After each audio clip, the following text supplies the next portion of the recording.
C'est Alphonse Allais, vous savez, caresser un cercle, il devient vicieux. Ils ont tellement caressé ces cercles vertueux de la croissance que ce cercle est devenu vicieux. Bon, alors on va tâcher de ne pas trop caresser le cercle de la décroissance pour pas qu'il devienne vicieux. Alors voilà, et là vous l'avez en italien, mais c'est très commode l'italien, parce qu'il suffit de supprimer le E final et ça devient du catalan. Alors, donc, j'ai conservé de cette époque l'idée que, bon, d'une interaction, hein, où chaque action renforce les autres, et d'une interdépendance d'un ensemble de... Bon, alors évidemment, on peut toujours dire, mais il faudrait un autre... À chaque conférence, il y a quelqu'un qui dit, il manque un air, on pourrait... Bon, il me semble, et effectivement, dans une association catalane, hein, et j'ai trouvé sur Internet, Las 10 RS del otro mundo possible. Hein, alors, je ne sais pas s'ils se sont inspirés du petit traité, etc.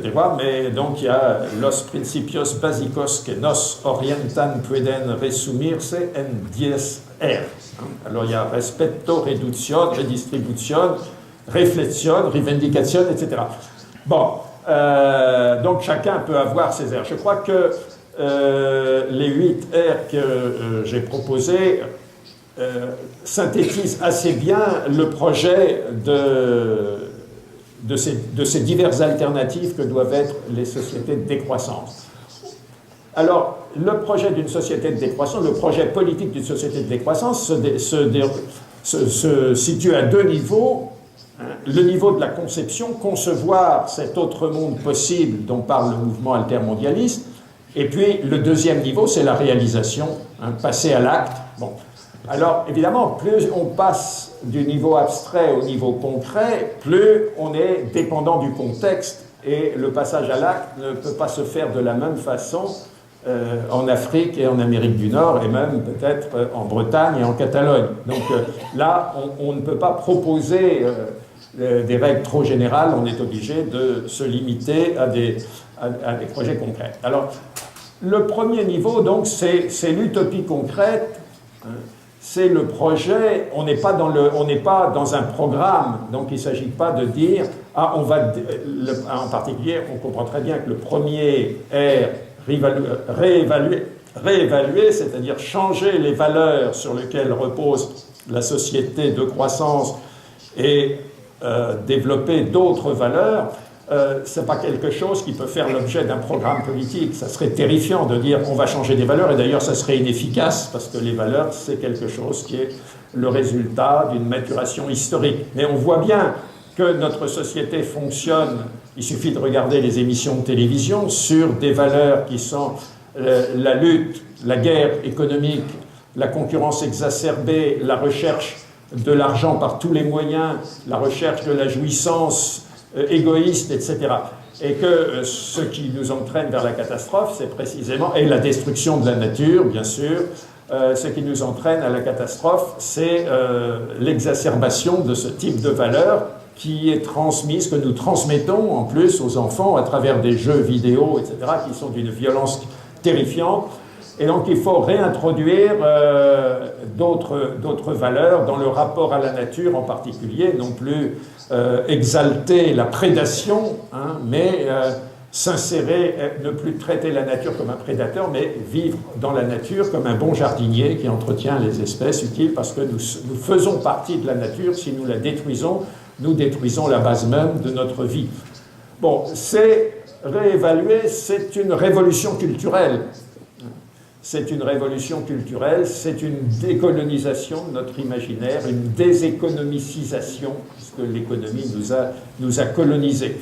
Si nous décolonisons notre imaginaire, nous allons être amenés à appréhender la réalité avec d'autres concepts, avoir une autre conception de la richesse, non plus une richesse économique qui est appauvrissante, mais au contraire d'autres richesses, des richesses relationnelles qui sont beaucoup plus enrichissantes. Ce qui amène évidemment à réévaluer aussi la pauvreté, réhabiliter la pauvreté, sortir de ce que Illich dénonçait comme la pauvreté modernisée, hein, qui est en fait la misère. Hein, pour toutes les sociétés humaines ont vécu dans une certaine forme de pauvreté, ce qu'on pourrait appeler une forme de sobriété, hein, une sobriété en termes de consommation matérielle, parce que les ressources sont limitées.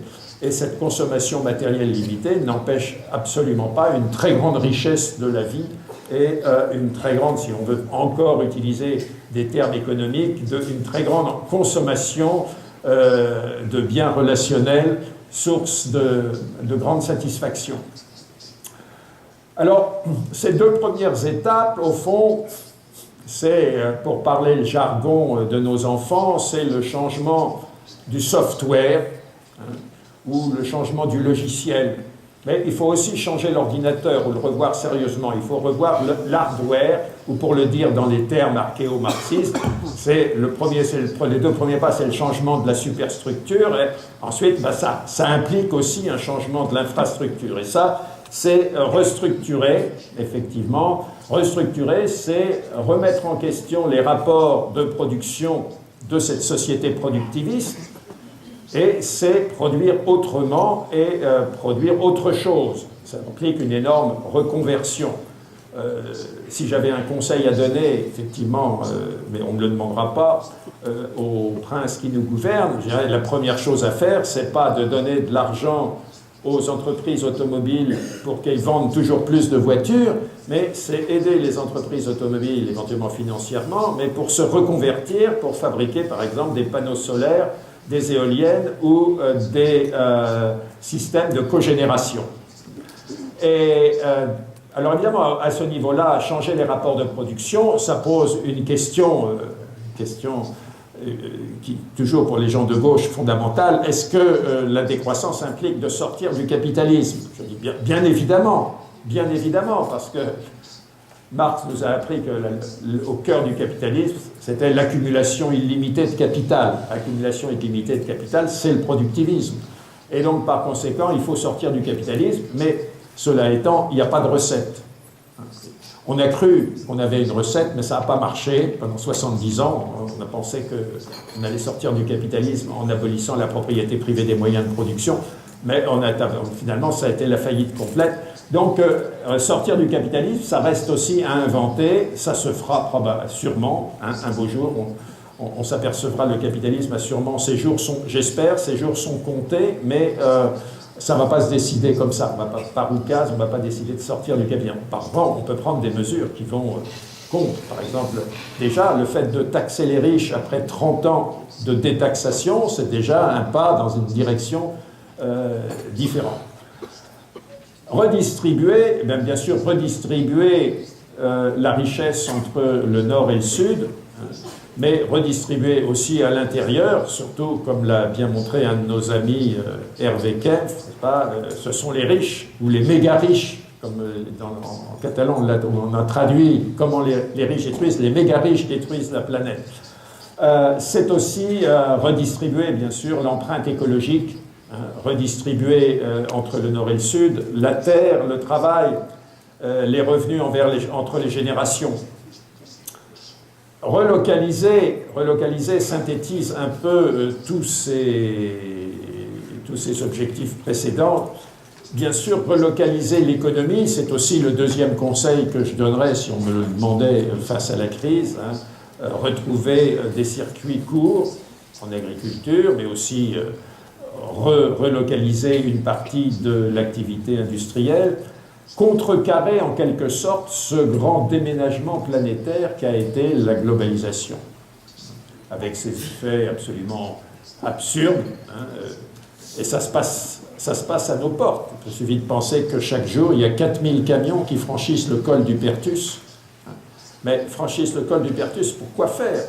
Pour transporter des tomates andalouses en Hollande, pendant que d'autres camions viennent de Hollande avec des tomates hollandaises faites sous serre pour aller en Andalousie. Bon, donc on est dans une situation, au nom de la rationalité économique, on a construit un système absolument délirant. défie le plus grand entendement. Et qu'est-ce qu'on propose pour relancer l'économie, hein? On propose, c'était encore le cas de cet article que tu évoquais dans Le Monde de Michel Barnier, hein, un des ministres de Sarkozy, article d'une grande perversité